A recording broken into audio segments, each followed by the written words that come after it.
Bonjour à tous, chers frères et sœurs. Le thème d'aujourd'hui est « Dieu n'est pas mort ». Ce sujet est inspiré du film du même nom que je vous invite à regarder car il est vraiment exceptionnel. Je vous mets le lien en description si vous souhaitez le regarder. C'est un film chrétien, les critiques du film se sont acharnées car il n'y a pas d'effets spéciaux. Il y a une véritable histoire avec des dialogues cohérents.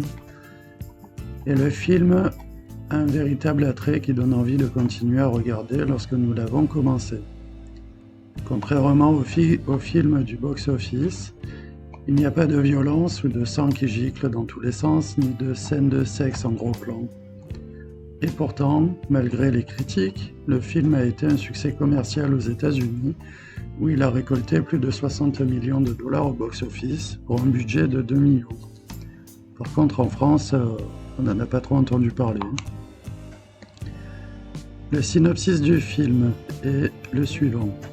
Josh Wheaton est un étudiant chrétien évangélique et inscrit dans un cours de philosophie enseigné par le professeur Jeffrey Radisson, lui-même athée. Il exige que ses étudiants signent une déclaration que Dieu est mort pour passer en classe supérieure. Josh est le seul étudiant qui refuse de signer. Radisson, son prof, demande à Josh de débattre du sujet avec lui et décide de laisser les membres de la classe décider du gagnant. La petite amie de Josh, qui s'appelle Kara, demande à celui-ci de signer la déclaration « Dieu est mort » ou de laisser tomber la classe de Radisson parce que cela mettrait en péril leur avenir académique. Le professeur donne à Josh 20 minutes à la fin des 3 premières sessions de cours pour faire valoir que Dieu existe.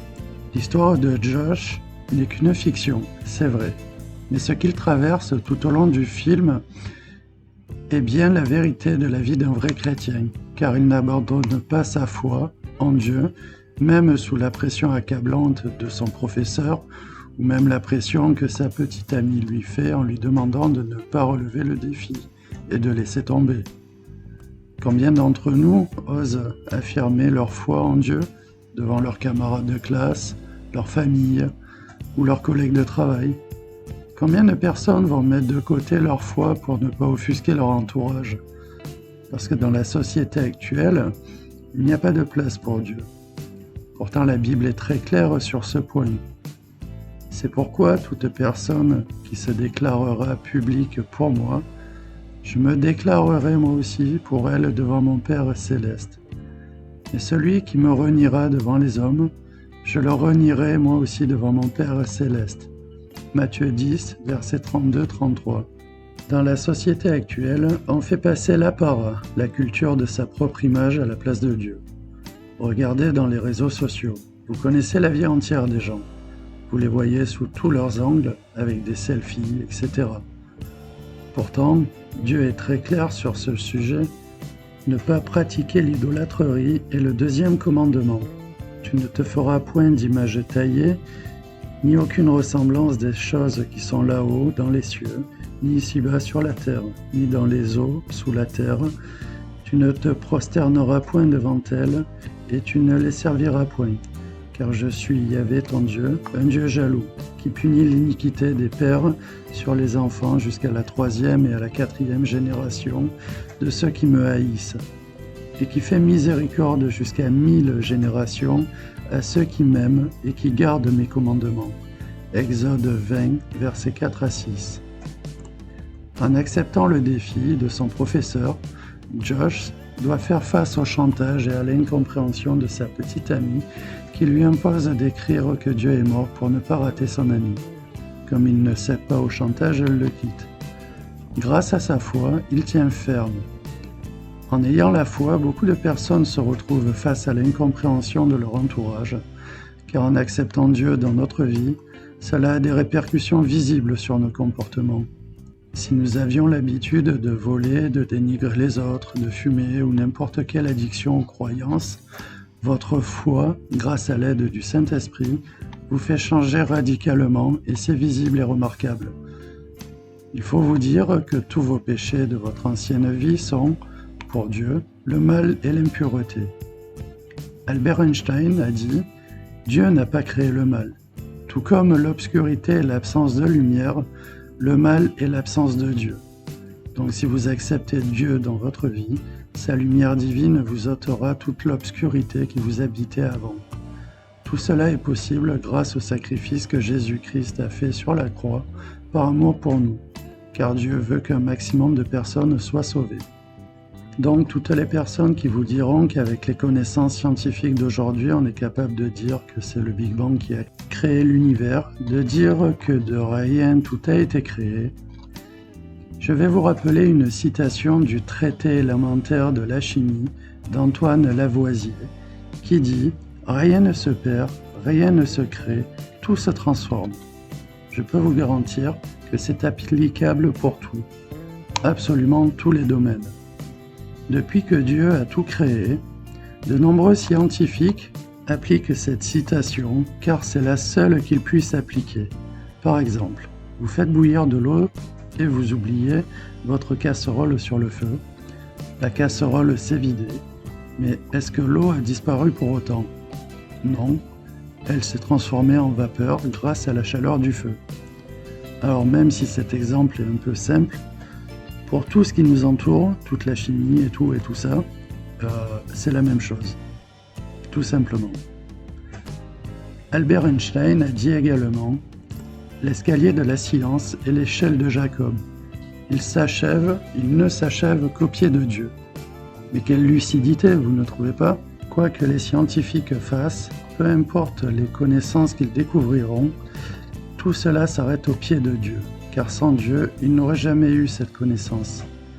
Mais peu de scientifiques osent le reconnaître, car cela remettrait en question leurs croyances et ce serait la fin du financement de leurs recherches. Levez les yeux en haut et regardez. Qui a créé ces choses? C'est lui qui fait sortir en ordre leur armée et qui les appelle toutes par leur nom. Telle est la grandeur de son pouvoir et de sa force puissante, que pas une ne manque à lui obéir. Ésaïe 40, verset 26. Beaucoup ne comprennent pas pourquoi nous disons que la Bible est la parole de Dieu, car ils lisent la Bible comme si c'était un roman. Une fois arrivé à la fin, si j'ai accroché avec l'histoire, je la relirai, sinon je la remiserai. Enfin, pour ceux qui l'ont lu entièrement, bien sûr. Je peux vous dire qu'à chaque fois que je lis la Bible, je découvre une nouvelle chose, un nouveau sens, une phrase ou un chapitre que je n'avais pas compris s'éclaircit et j'en comprends le sens. Dieu nous guide par son Saint-Esprit afin que nous comprenions notre lecture. Comment Dieu pourrait-il nous guider s'il n'existait pas? Comment pourrait-il répondre à nos prières s'il n'existait pas? Et tout comme ce professeur dans ce film, beaucoup refusent de croire en l'existence de Dieu, mais le détestent, parce qu'un événement grave leur est arrivé dans leur vie. Mais comment détester quelqu'un qui n'existe pas? C'est historiquement prouvé que Jésus est mort sur la croix pour nous sauver. Regardez tout simplement en quelle année nous sommes. 2021, après Jésus-Christ. Aujourd'hui, si vous entendez sa voix, n'endurcissez point vos cœurs. Hébreux 3, verset 15. Si Dieu vous parle, écoutez-le, car votre avenir en dépend. Repentez-vous dès maintenant, afin que vous soyez sauvés, car après il sera trop tard. À quoi ou comment Dieu intervient-il dans nos vies? Jésus nous dit « Demandez et l'on vous donnera, cherchez et vous trouverez, frappez et l'on vous ouvrira. Car quiconque demande reçoit, celui qui cherche trouve, et l'on ouvre à celui qui frappe. » Matthieu 7, versets 7 à 8. Donc pour que Dieu puisse intervenir, il faut simplement lui demander. Priez avec sincérité pour demander, vous verrez des actions dans votre vie. Je vais me citer comme exemple. Le matin d'hiver, je devais couper du bois pour nous chauffer avant de partir au travail. Or dehors, il pleuvait à torrents. Je me suis humilié devant Dieu et je lui ai demandé qu'une accalmie se passe afin que je puisse couper le bois nécessaire. Après ma prière, une accalmie est arrivée et j'avais en tête une phrase, juste le bois nécessaire, pas plus. J'ai pu couper le bois, jusque-là rien d'anormal. À chaque fois qu'il pleut, il y a toujours des accalmies, et ce n'est pas l'intervention de Dieu, vous me direz. Donc, j'ai coupé le bois nécessaire, et ma compagne qui était à l'étage de la maison, entendant la tronçonneuse, allait sortir pour me passer un savon, parce que je coupais du bois sous un déluge. Et quand elle m'a vu, elle a constaté qu'il pleuvait tout autour de moi, et que là où je coupais le bois, il ne pleuvait pas, comme si j'étais sous un parapluie géant. J'avais atteint le nombre de bûches nécessaires, et à ce moment-là, on se dit toujours, allez, juste celle-ci en plus, ça passera, j'ai encore tout le temps qu'il faut. Et à partir de ce moment, la pluie a recommencé à tomber au lieu où j'étais. J'ai rangé vite fait mes affaires et les trombes d'eau ont repris. Donc j'ai remercié Dieu pour m'avoir permis de couper le bois. Et il est important de bien comprendre que lorsque vous demandez et que Dieu agit à votre demande, vous devez le remercier, tout comme vous remerciez quelqu'un qui vous donne ou fait quelque chose pour vous. Je peux vous assurer que les prières à Dieu fonctionnent. Et j'ai plein d'exemples à vous donner si vous le souhaitez. Par contre, il est clair que si vous demandez de gagner de l'argent égoïstement ou d'être riche et célèbre dans ce monde, uniquement pour votre propre gloire et non pour la gloire de Dieu, il n'agira pas. Mais que vous soyez riche ou pauvre, si vous vous humiliez devant Dieu et que vous vivez humblement dans les pas de Dieu et que vous portez les fruits de l'Esprit, Dieu subviendra à tous vos besoins. Ce sujet sera abordé dans une prochaine vidéo. Dieu entend toute parole que nous lui adressons et vous pouvez être sûr qu'il agira, même si parfois on a l'impression que cela prend beaucoup de temps. Je vais vous donner un autre exemple où Dieu a agi dans ma vie de façon spontanée. Donc pour aller au travail, je connais bien la route et je sais où se trouvent les zones dangereuses. Un virage est particulièrement dangereux par son manque de visibilité. Donc à chaque fois que j'y arrive, je ralentis et je me serre complètement à droite. Donc ce jour-là, arrivant à ce virage, surgit une voiture complètement en face de moi, coupant le virage et roulant à vive allure. Tout s'est passé extrêmement rapidement. Très honnêtement, je me voyais déjà dans un accident. Donc je me suis préparé au choc. Et dans l'urgence, j'ai crié « Jésus, sauve-moi !» Le pied sur le frein, mon véhicule s'est finalement arrêté et cette voiture dans ma trajectoire aurait dû me percuter. Mais rien. Elle est passée comme si elle était passée à travers de ma voiture. L'autre conducteur s'est arrêté quelques minutes pour reprendre ses esprits, car lui aussi se voyait déjà encastré dans mon véhicule. Je pense qu'il n'a pas compris ce qu'il s'était passé et a repris sa route, car l'accident n'ayant pas eu lieu, il a jugé bon de ne pas venir me parler. De mon côté, j'ai loué Dieu, je l'ai remercié de m'avoir sauvé pour cet accident qui n'a pas eu lieu. Donc nous sommes 3 témoins. Le premier témoin étant le conducteur de l'autre véhicule, le deuxième témoin c'est moi, et le troisième témoin est notre Dieu vivant qui est intervenu une fois de plus dans ma vie.